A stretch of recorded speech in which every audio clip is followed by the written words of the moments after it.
তারা চায় লক্ষ্মীর ভান্ডার, তারা চায় ভিক্ষা, তারা চায় ভাতা, ভোট চাই, তাদের লক্ষ্য ভোট, আর ভোটের জন্য ভিক্ষা দেয়, আর ভিক্ষার জন্য মানুষ বসে থাকে। লক্ষণ ঘোড়ই বিজেপিকে বলতে চায়, অন্য রাজ্যে আপনারা কি করছেন সেটা দেখুন। পশ্চিম বাংলায় বাংলার নেত্রী মমতা বন্দ্যোপাধ্যায় যে উন্নয়ন করছে আপনাদেরকে তাকিয়ে দেখতে হবে। ভোটের জন্য ভিক্ষা দেয় আর ভিক্ষা নেওয়ার জন্য মানুষ বসে থাকে। কেন্দ্রীয় প্রকল্পের উদ্বোধনে গিয়ে লক্ষ্মীর ভান্ডার নিয়ে বিতর্কিত মন্তব্য করে বিতর্কে জড়ালেন বিজেপির বিধায়ক। আজকের দিনে বিজেপি একথা বলা মানায় না, কারণ তাদের ঘরের বউরাও লক্ষ্মীর ভান্ডার নিচ্ছে বলে তীব্র সমালোচনায় জেলা তৃণমূলের সম্পাদক। কেন্দ্রীয় ক্ষুদ্র, ছোট ও মাঝারি দপ্তরের উদ্যোগে গ্রামোদ্যোগ বিকাশ যোজনা প্রকল্পের মাধ্যমে দুর্গাপুরে শুরু হলো সেলাইয়ের প্রশিক্ষণ। বিজেপির দলীয় কার্যালয়ে এই প্রকল্পের উদ্বোধন করলেন দুর্গাপুর পশ্চিমের বিজেপি বিধায়ক লক্ষণ ঘোড়ই, জেলা সম্পাদক অভিজিৎ দত্ত, বিজেপি নেতা সুমন্ত মণ্ডল সহ বিজেপির নেতৃত্বরা।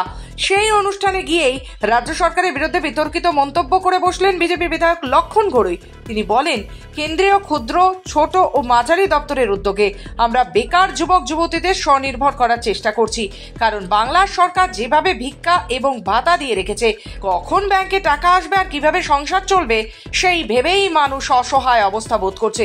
কিন্তু আমাদের একটাই লক্ষ্য, পিছিয়ে পড়া মানুষদের প্রশিক্ষণ দিয়ে এগিয়ে নিয়ে যেতে হবে, ফলে আর্থিক বিকাশও ঘটবে পিছিয়ে পড়া এলাকায় এলাকায়। একইভাবে সেলাই মেশিন দিয়েও আমরা মহিলাদের প্রশিক্ষণ দিয়ে এগিয়ে নিতে চাইছি, কিন্তু রাজ্য সরকার পুরো ব্যর্থ, কারণ তারা চায় লক্ষ্মীর ভান্ডার, ভাতা, ভিক্ষা দিতে, কারণ তারা শুধু ভোট চায়। ভোটের জন্য তারা ভিক্ষা দেয় আর ভিক্ষে নেওয়ার জন্য মানুষ বসে থাকে। আমরা ভিক্ষা নয়, ভাতা নয়, আত্মনির্ভরতা গড়ে তুলতে চাই। সেই জন্যই বিনা পয়সায় সেলাই মেশিন দেওয়া হচ্ছে। সারা দুর্গাপুর জুড়ে গরিব ছেলে মেয়েদের নিয়ে সেলাই মেশিনের প্রশিক্ষণ দেওয়ার ব্যবস্থা হয়েছে। তারপর বিনামূল্যে সেলাই মেশিন দেওয়াও হবে আর তারা স্বনির্ভরভাবে এগিয়ে যাবে।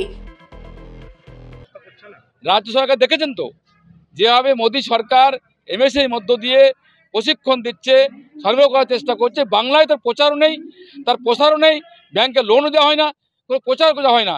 কিন্তু এই খাদি উদ্যোগের পক্ষ থেকে আমরা প্রশিক্ষণ দিয়ে, সেলাই মেশিন দিয়ে পরে মহিলা আত্মনির্ভর করে গড়ে তুলে পরে সংস্থাকে উন্নতি করা, আর এর মধ্য দিয়ে দেশের বেকার ঘটানো, এই লক্ষ্য নিয়ে আমরা কাজ করছি। আর সেই জন্য আমরা এই প্রশিক্ষণ ব্যবস্থা করেছিলাম। পুরো ফেলিওর। তারা চায় লক্ষ্মীর ভান্ডার, তারা চায় ভিক্ষা, তারা চায় ভাতা, ভোট চাই, তাদের লক্ষ্য ভোট, আর ভোটের জন্য ভিক্ষা দেয়, আর ভিক্ষার জন্য মানুষ বসে থাকে।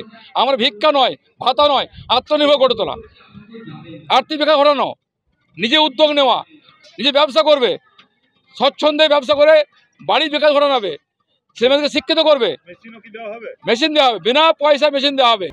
অন্যদিকে 2026-এ বাংলার মানুষ বিজেপিকে উৎখাত করবে বলে সমালোচনায় সরব হয়ে জেলা তৃণমূলের সাধারণ সম্পাদক সুজিত মুখোপাধ্যায় বলেন, এ রাজ্যের দিকে না তাকিয়ে অন্য রাজ্যে বিজেপি কি করছে দেখুন।